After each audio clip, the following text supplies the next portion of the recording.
আছে। মনে রাখতে হবে ভাইয়েরা, আপনারা সেই দলের উত্তরাধিকার, যেই দলের নেতা শহীদ রাষ্ট্রপতি জিয়াউর রহমান বীর উত্তম। আপনাদের নেত্রী দেশনেত্রী বেগম খালেদা জিয়া, যাকে বাংলাদেশের মানুষ ভালোবেসে উনি যতবার নির্বাচনে দাঁড়িয়েছেন, প্রত্যেকবার আপনারা তাকে নিজের বিপুল ভোটে জয়যুক্ত করেছেন। এই সেই নেত্রী বেগম খালেদা জিয়া, আজকে উনি আলহামদুলিল্লাহ এক নেত্রী বলতেন, উনি খালি ভাত এখনো কেন মারা যায় না এই সমস্ত কথা বলতেন। আল্লাহর কি কারবার, আপনাদের দুয়ার আল্লাহর শেষ মেহেরবানি, অশেষ রহমত। বেগম খালেদা জিয়া আজকে বাংলাদেশে, উনি আজকে কোথায়? কাজেই মনে রাখতে হবে, লাখে আল্লাহ মারেকে কখনো বলেছে না, পদ্মা সেতুর সময় চুপ করে ফেলে দিলেন। আল্লাহর কি কারবার, একজন প্রধান উপদেষ্টা আর একজন বাংলাদেশে আছেন। কাজেই মানুষের খারাপ চাইতে নাই। মুসলমান সব সময় মুসলমানের জন্য দোয়া করবেন, মুসলমানের ভালো জন্য দোয়া করবেন। আল্লাহ রাব্বুল আলামিন বিচার করবেন তার আমলের উপর, আগামী দিনে তার জন্য কি অপেক্ষা করছে।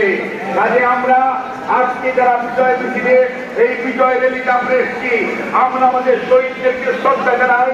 সেই সাথে স্বৈরাচার যে পালিয়ে গেছে, স্বৈরাচার যাতে পুনরায় আবার কোনো ফাঁক টুকর দিয়ে আমাদের অনৈক্যের মাঝখান দিয়ে আবার প্রবেশ করতে না পারে, সেই লক্ষ্যে কুমিল্লার সকল মানুষকে অতন্ত্র প্রহরী হিসাবে কাজ করতে হবে।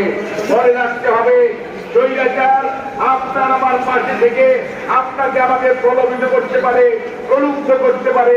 কোন প্ররোচনায় শহীদ জিয়ার সৈনিকেরা, তারেক রহমান, খালেদা জিয়ার সৈনিকেরা ইনশাআল্লাহ পা দেবে না। এবং যত কিছুই বাধা আসুক, আপনারা বিগত 17 বছর শত বাধা বিপত্তির মধ্যেও আপনারা সংগ্রাম চালিয়েছেন আপনাদের নেতাদেরকে সাথে নিয়ে।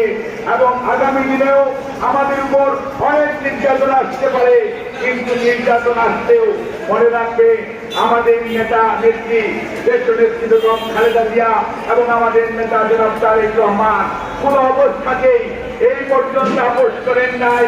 আর আপোষ কি জিনিস বিএনপিটা জানে না। বিএনপি জানে জনগণকে সাথে নিয়ে কিভাবে দেশের স্বাধীনতা সার্বভৌমত্ব অর্জন করতে হয়, অর্থনীতিকে শক্তিশালী করতে হয়, দেশের মানুষের ভাগ্যের টাকা ঘুরিয়ে দেওয়া যায়। বিএনপি জানে জনগণ কি চায়। সেই জন্য এই 5 সাল থেকে বহুদলীয় গণতন্ত্র দিয়েছিলেন শহীদ জিয়াউর রহমান আর বেগম খালেদা জিয়া। রাষ্ট্রপতি স্বাস্থ্য সরকার থেকে প্রধানমন্ত্রী অর্থাৎ পার্লামেন্টারি ডেমোক্রেসি